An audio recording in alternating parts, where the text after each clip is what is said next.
Okay. Today is Monday, November 7th, 2016. I'm Joe Reingold, the interviewer, and I am interviewing Rachelle Stemmler. Nice to meet you both. Very good. Nice to meet you. Okay. My name is Lillian Rachelle Stemmler Goldberger. Okay. My mother was Catholic, my father was Jewish.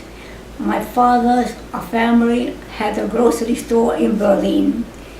And in 1913, when the war started, my father had to go to Russia. And he was prisoner in Russia for 8 years.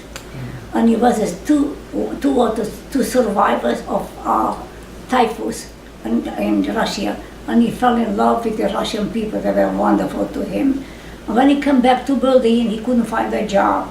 But his brother was already somebody in the movie business.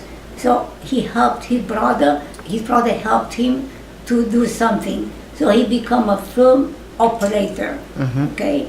So he became kind of famous, and they found a company called Toby's Clank Film on Ufa. He worked very hard over there, and he became somebody. And one day, they had a big festival at the, what is the name of the big hotel? Anyway, a big hotel in Berlin, and it was in his honor, and he met my mother. My mother used to be a beautiful model, and they fell in love right away. So the problem was she was Catholic and he was Jewish, but they loved each other, they couldn't care less, they got married. And she had a lot of friends who left her because she married a Jewish person. Now, when... What year were they married? When were they married? Do you remember?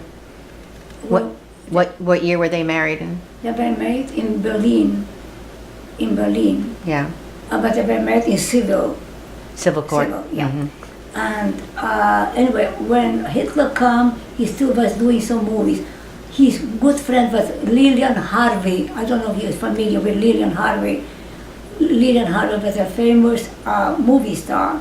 And then she became very friend of my father and the family. And my name in Lillian is because of her, okay? And he knew Leni Riefenstahl, he heard about Leni Riefenstahl.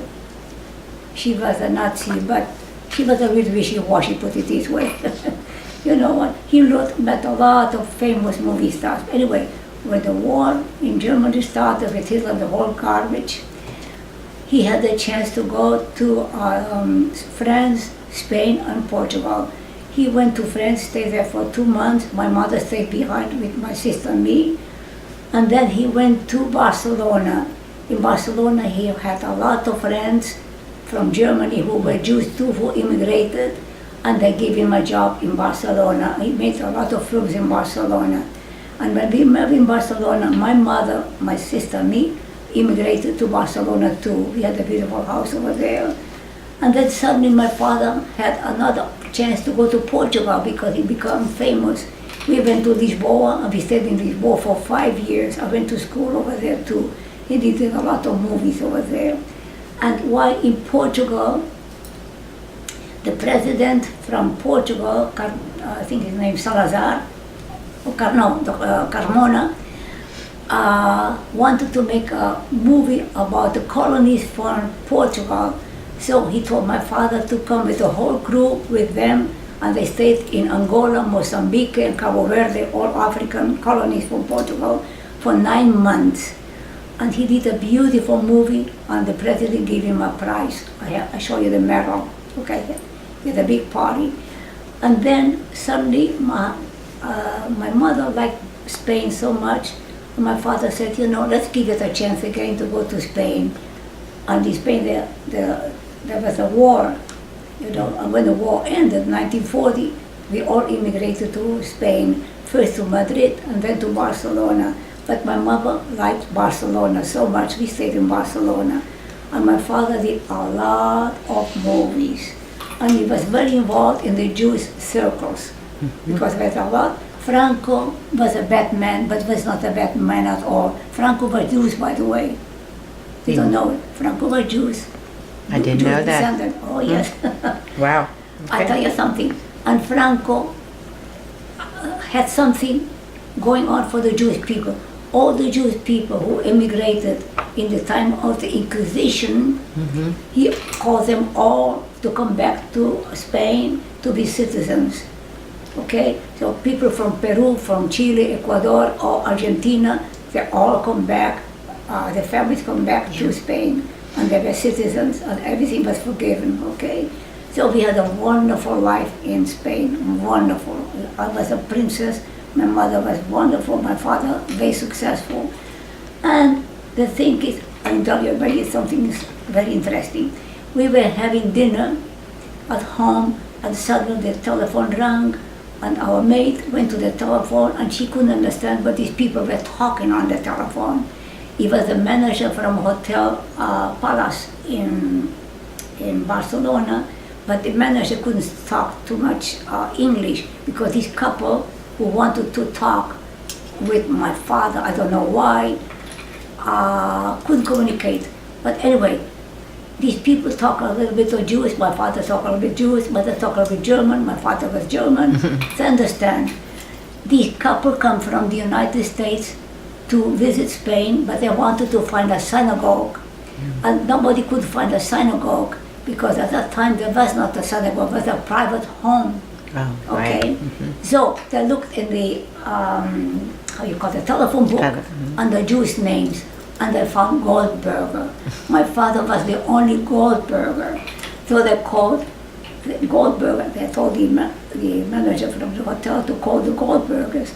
The poor man couldn't understand, but my father went to the telephone and talked the best he could. They understood, and my father invited them to our home. And ever since, we were friends. And they asked me, why, at my age, why I don't do something? My father said, she doesn't need to work, she's an artist, she doesn't need to do anything. She said, let her come to the United States. He said, my father, no, she doesn't need to go to the United States. But I become very interested. And when they come back to their country, this couple, we keep communicating and so far. I asked Papa, Mama, please let me go. Just for one, let me go. They let me go. They had a beautiful ranch in San Jacinto, close to Palm Springs, you know, in California. California. And over there, I did a lot of watercolor paintings from the landscape and the whole thing. And one day... How old were you at that time? The what? How old were you when you came here? How old I was at that time? I was 27 years old. Yeah, I was old, but very young at heart. 27. 37, Okay. yes. I think it's 37, yes.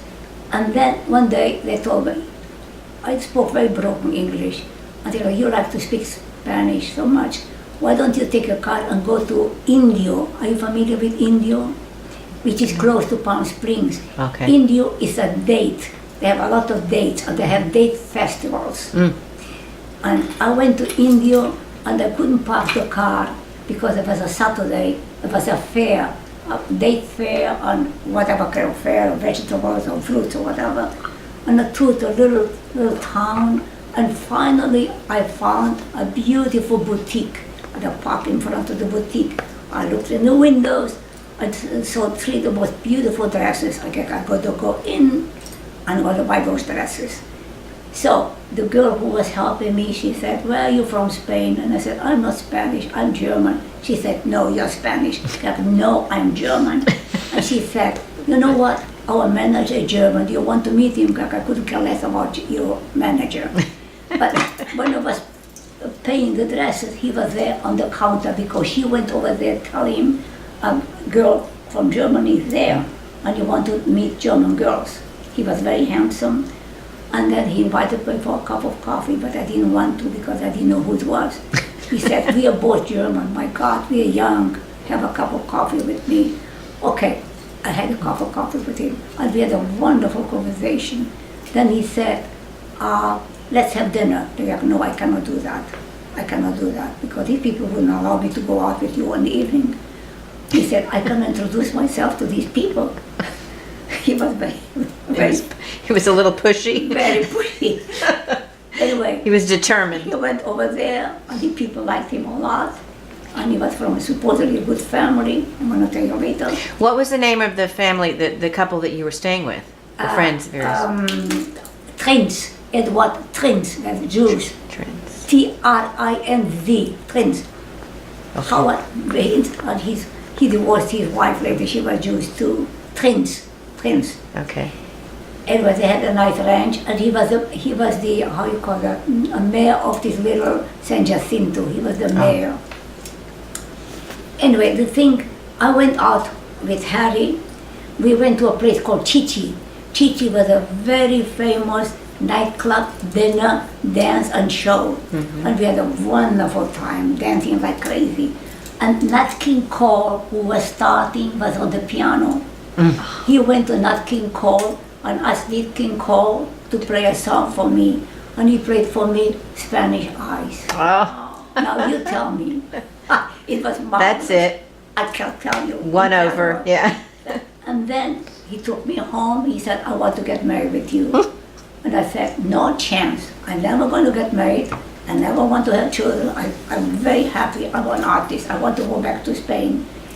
Anyway, I stayed there 1.5 months in California. We went out a lot as friends.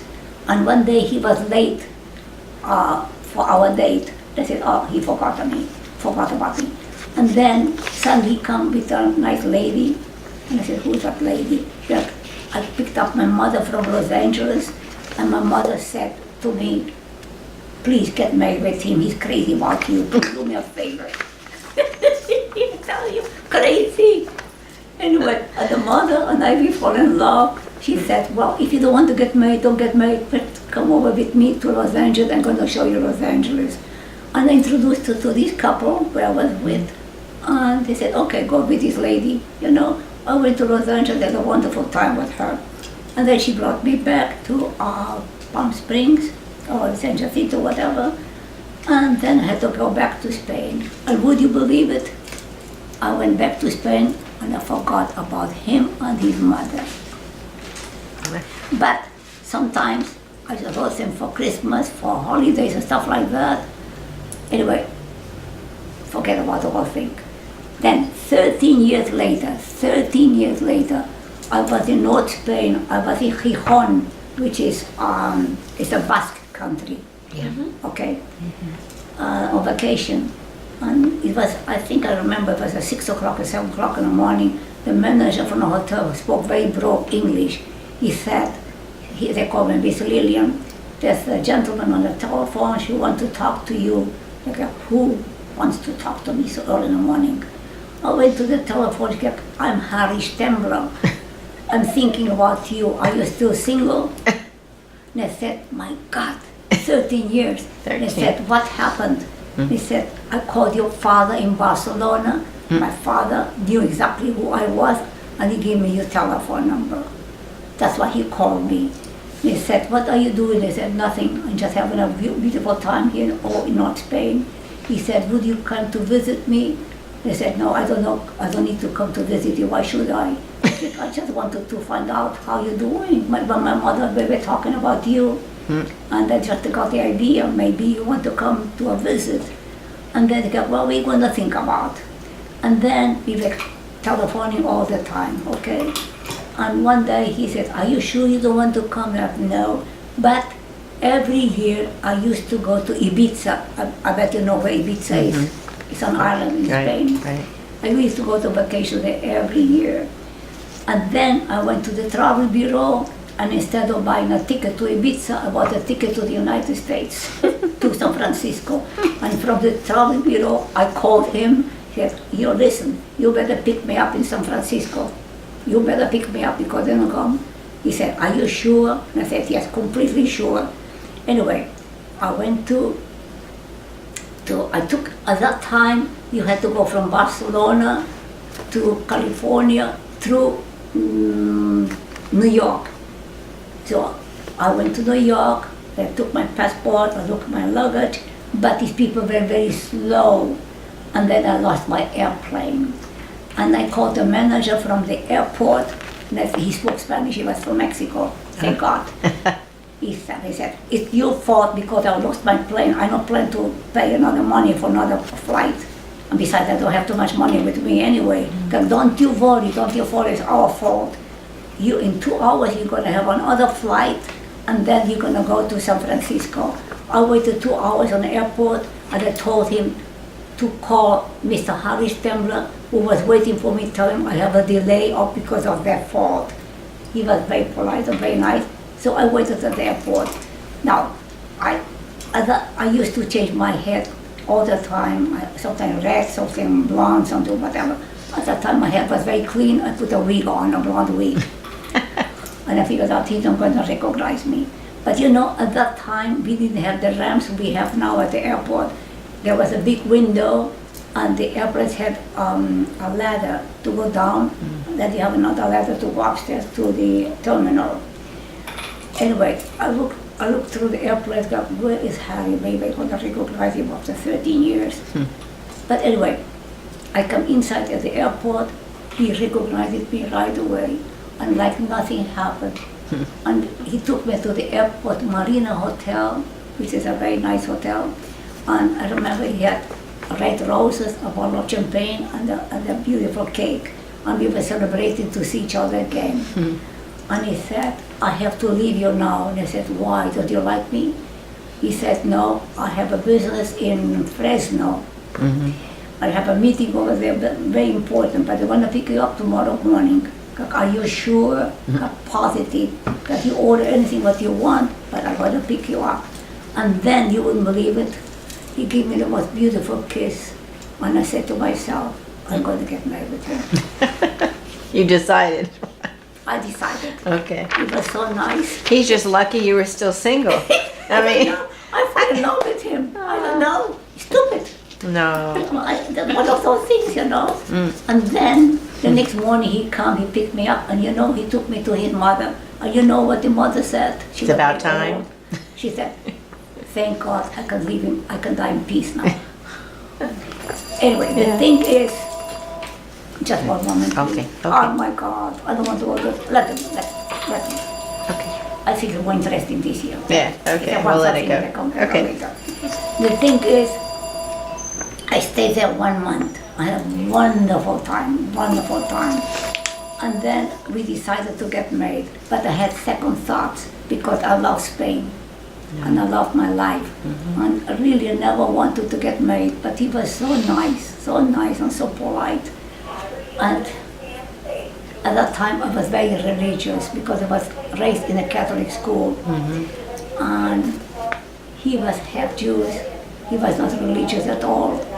And then he took me to the church. I had to swear that I'm going to get married with him. Yeah. I went back to Spain. I told my father and my mother I'm going to get married with him. They said, I'm crazy. What are you doing? You don't even know him. You don't know how much money he has. You don't know anything. They said, but he's so wonderful. Wonderful doesn't help. You have to know what's going on. But you know what? I decided I packed my things. And a lot of my paintings are from Spain, whatever it is. I come to the United States. We got married in Las Vegas. We wanted to have a marriage in Le Tahoe, but in Le Tahoe it was snowing, and we could go it. So his mother, him, and I, we went to Las Vegas. I'll be married in Las Vegas. And then after 1.5 years, I was very religious all the time. I said, civil is not for me. I have to get married in church. So we decided to get married in church. And we were married in church in San Francisco. And then I wanted to have a divorce. I was not happy with the United States. I didn't like it. I was used to the old-fashioned way. But one day I was lucky. One day he never wanted me to work. It was the old-fashioned way. Then one day I was walking through San Mateo, and I saw, remember Jacques Lalanne? Sure. Jacques Lalanne Club. I saw Jacques Lalanne. I'm going to do some gym. I went inside to the gym and asked how much it was, the tuition or monthly or whatever. And then next to me was a lady of my own age. She looked at me. She said, "Are you from Spain?" He said, "Yes." "No, but I live in Barcelona." She said, "I'm from Madrid. My name is Carmen Estrellado." She said, "Do you want to have a cup of coffee with me since we are from Spain?" I said, "Absolutely, yes." And she took me upstairs. We had a wonderful conversation. She said, "Next week, I'm going to have a big party in my house. You're invited." And I said, "Well, I don't know you, but I like you." we are from the same country. What's the difference? So I went to her house. We had a wonderful time with all the girls. And then I decided to stay in the United States and don't get a divorce. She said, you're gonna learn the American way. American people are different from us, but you're gonna like them, they're good people. And we become close friends, and then she introduced her husband to my husband. He used to be the president from the Filipino Airlines, very wealthy people. And I tell you the story about Carmen. Can I do that? We don't have time. Yeah. Oh. You want to get? Go ahead. I'll stop. Maybe it's important. Maybe Yeah. it's important. What were we talking about? Yeah, you're going to tell me about Carmen Yes. and her friendship. She was my best lady at the church for the wedding and the whole thing. But I don't know what happened with Carmen. Oh my God, I lost the whole thing. Anyway, my husband was managing White Front in California. White Front was a big discount department store. And this department went broke. So my husband was looking for another job. He had another job because he didn't like it. And then he got a letter from Dallas for Target, for the Target company. So he said, what is Target company? It's another discount store. And my husband had a very good reputation. They took him right away. That's why we come to Dallas. Okay. What year was that? It was about 45 years ago. Okay, a long time here. We were very happy here. We had big houses and everything. We sold them all because the thing is, my husband had a massive heart attack. And after the massive heart attack, he couldn't work anymore. So, but the only thing what we do, travel a lot, have a good time, visit Germany, family and friends, and here we are. And I always wanted to get involved with the Jewish community, but I figured out since I'm Catholic, they're not going to accept me anyway. So, but I had a lot of Jewish friends here from the International Women's Club. We got along beautiful, have no problem. And here we are.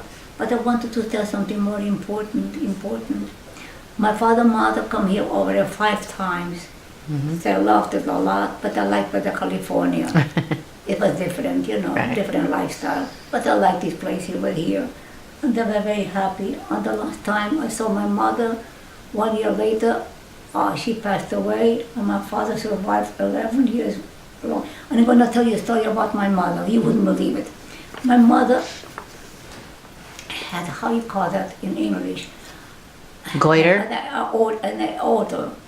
Oh. The auto was growing and growing, and in Spain nobody could operate on her. And it was too late to operate her here. So Papa took her on a cruise. And on the cruise, it's very strange. On the cruise, Mama called me on the telephone. She said, "Ma, I have such a beautiful time with your father, and I hope to see you at the end of the year. We're going to come to visit you again." I said, "Okay, Mama, I'm going to see you soon." 3 days later, the captain called me. He said, "Your mother just passed away, and your father cannot talk to you because he's crying. He's desperate, okay? But I'm going to tell you, your mother's dead. I'm so sorry." So I took the airplane. My husband took the airplane. We went to visit Papa in Barcelona. We buried Mama. The thing is, Papa told us when my mother, they went to the cabin. Papa and Mama after dinner went to the cabin. Mama went to bed and asked Papa to give a glass of water because she started to cough. Mama drank a little bit of water and she fell down dead. And the thing, as Papa said, is very strange. The whole ship the light went off. Suddenly the light went off. And a nurse come in and took her cross and put it in her hands. Could you imagine? My mother's name was Teresa. She wasn't very religious, but she was a wonderful person. But it's very strange that the light went on and the nurse who never knew her put her cross in the hands of my mother. That's a very strange thing, but whatever. And then my father and my husband got along beautifully. And my father always wanted to come to the United States to live with us. But my sister had a problem. She was an alcoholic. And my father didn't want to leave her. That's the problem. So my father one day became very ill. Again, we come to visit him to Spain. He was in a hospital already. He was very, very, very sick. But he said, I'm going to be strong again. At this time, I'm going to leave your sister alone because I cannot take it anymore. I want to come with you. But then we stayed there for 5 days. One day, Papa wanted to have an enema. How you call it? Enema? An enema? Enema. And he was not supposed to have one. He had a bleeding ulcer. The doctor didn't want to have him an enema. But the thing, he insisted, and he passed away, bleeding internally. Okay? And my sister stayed alone in the house, and she had a housekeeper who killed her. Actually killed her? Killed Or just? her. My sister, the problem is, she had a house for my father, my mother, and this person was the porter of the house. And my sister, always was drinking, she was very unhappy. And he threw away her maid.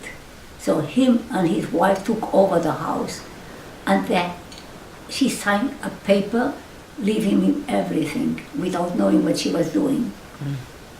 And I used to call my sister every week, but always when I called her, this man always come to the telephone. Why does my sister come to the telephone? Why do you have to answer? He said, she doesn't want to talk to you anymore. She's not interested in you anymore. They said, it cannot be possible. And my husband said, it's very strange. We took the airplane, we went to Spain. He did not leave us in the house. I insisted and insisted. Finally, he said, you can only stay for 1 hour. My sister just came out from the hospital. She lay in bed. She didn't recognize me at all. And then he went to another room. He took off a bunch of papers. He said, look at this one. All this is mine. Nothing is yours. You don't belong here anymore. This is my property. Be careful with people who take care of the house. That's right. And he said, how is it possible? Well, you don't belong here. That's all is mine. And I took a lawyer from Barcelona, from New York. They couldn't do anything. I could take this painting. I took take another painting. I took a little bit money, but not very much. But it was his. He took everything. And the law in Spain is, oh, by the way, I wanted to meet the person who signed with him the paper because there was an attorney. He happened to be dead. He died. Yeah. So I had no chance at all. But well, it was a very sad situation, you know. And then I wanted to usher for my sister, and he wanted $2,000 worth. And I said, why should I pay the ashes for my sister? Because otherwise I'm going to throw it in a garbage can. You believe that? He threw it in a garbage can. Yeah, I believe it. It's the truth, it's the reality. But anyway, my husband became very, very sick. He went to the doctor. They found out he had cancer of the colon. And besides, he had a very, very bad heart. He had a defibrillator and a very, very bad lung. All the water accumulates in him. So he tried to do the best he could. The doctor said he only has 6 months to live, but he had such a willpower to live. He lived for 1 more year. Then he was impossible. He died. The thing is, my husband's family, his father was Catholic and his mother was Jews. And his mother's family had the Kaufman brothers department stores. When the war erupted in Germany, the Kaufman family decided to come to the United States without anything, but they had money in the United States, okay, and in Switzerland. And they toured all the United States with the chauffeur to find out a place similar to Germany. They landed in Eugene, Oregon. And Eugene, Oregon has the same climate as in Germany. He has summer, winter, autumn, and whatever, you know. And they decided to open three department stores, the Kaufman brothers. And the Kaufman brothers were very much involved in the synagogue in Eugene. And when they died, their home become retirement home for elderly Jewish people. Wow, that's wonderful. Very, very Yeah, nice. wonderful. You know, and I still have aunt. Excuse me. The sister, my mother-in-law had 6 sisters, and one of the sisters had a girl, which is Hilda, which is my cousin. She's wonderful. She's now 92 years old, going on 30. She's my best advisor. Oh, And she's very happy that you today are talking about you Yeah. both, that you're coming to visit. yes. Anyway, the thing is, she takes control of my life. She gives me the money I live on to now, you know. And she was in a concentration camp in Theresienstadt. I've been there When she was twice. 17 years old. And another Jewish couple took care of her. And she was not very pretty, but a very capable girl. And they used her as a how you call that, as a nurse for the ailing people who were dying. That's what she did. And Tante Trude, the owner of the department store, when the war ended in Germany, did everything that she could come to the United States. She did that. She learned English, and she put her as a buyer for their stores. So Where did she live? Became a buyer. Was she in California or here? Where was She's she? in Eugene, Oregon. Oh, she's still in Oregon. Eugene, Okay. Oregon, yes, yes. And she wanted us to live over there. But Eugene, Oregon is a very beautiful, but it's a small town. I don't like small towns. I like big cities. Not a lot going on there, right? Otherwise, I would be there. Right, But I call her right. 3 times a day. She's wonderful. I don't hope she lives 200 years old. That's right. But anyway. 120, we say. Listen, I wanted to ask you. I know you were here Yeah. for over 40 years. So just tell us a little bit. How have you seen Dallas change? What have you seen and noticed here? Personally, Dallas is now very cosmopolitan, but very impersonal. It's like Los Angeles. It's just a big city. But if you want to do something, there's a lot of activities. A lot of, if you want to get involved, Right, okay? right. And if you want to have a job and you're capable, you get a job. Only the lazy people don't get jobs, put it this way, you know? Or you have to be very stupid, either one, you know? But I like Dallas, I really do. I'm serious, I like it. I have a lot of friends, they're very good to me, and everybody helps me. What kind of things are you involved in now? You said you were in the International Women's Club. I was in the What else? international, Yeah. and I tell you something, the International Women's Club, they didn't went broke. Nobody wanted to be a leader anymore. You know why? And I love everybody. I don't care about religion or not religion. I don't care. The thing is, a lot of Muslim women come in the club. Nothing against the Muslim, because they're going to tell you a story. But they want to take over, or want to do their own point of view, and nobody likes that anymore. So they quit. But I tell you something. 5 months ago, I had a massive heart attack. And I was 1 week in the hospital and 1 week in recuperation. I can barely walk. I learned to walk again. The only person who really was absolutely marvelous from all the nurses was a Muslim girl. She was absolutely, her name was Fatima. She always was smiling, she always was helping, she always was praying with me in her own way. I prayed in my own way. One day they said, Fatima, can you do me a favor? She said, what is it? Can you take off your scarf? I cannot do that, my religion doesn't allow it. She said, please, God forgives you. Please do it for me. You're so pretty, take it off. She took off her shawl. She was not supposed to do. She took it off. A beautiful girl. She put it on right away. But she was so good, so good, so good. Never forget that she was Muslim. Okay, You good. know? So it depends on the person. Of course. That's the way it is. You've had some fabulous, wonderful things in your life. Just tell me, what's one thing that really is outstanding to you? What's one thing that really stands out that you're the most proud of? But proud of my father, my mother, or my husband. Or you yourself. Me. Yeah. What To are be you? myself, that God put me in this world. Because I tell you something, I was a mistake. according to my mother, it was a mistake. It's the truth. She told me it was a mistake. I mean, I'm serious. I'm serious. I mean, I swear to God. You know, they said I turned out pretty good.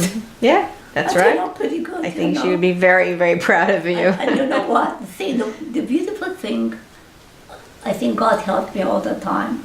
But you know, you have to help yourself, so Right. God helps you.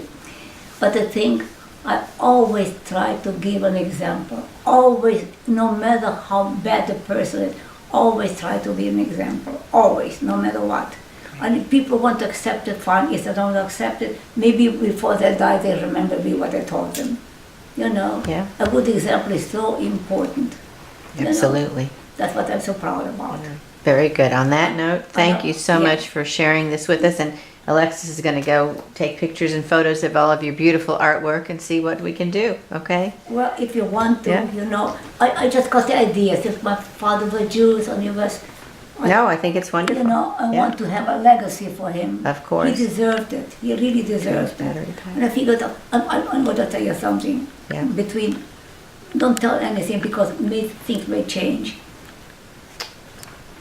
When I die, I'm going to leave some of my stuff to the Jewish community. I'll have it on my will, okay? And the other little bit what's left, I'm going to leave it to the church because my mother was Catholic, has nothing to do. Mhm. So that's what I want to do. That's beautiful legacy. Thank know, you.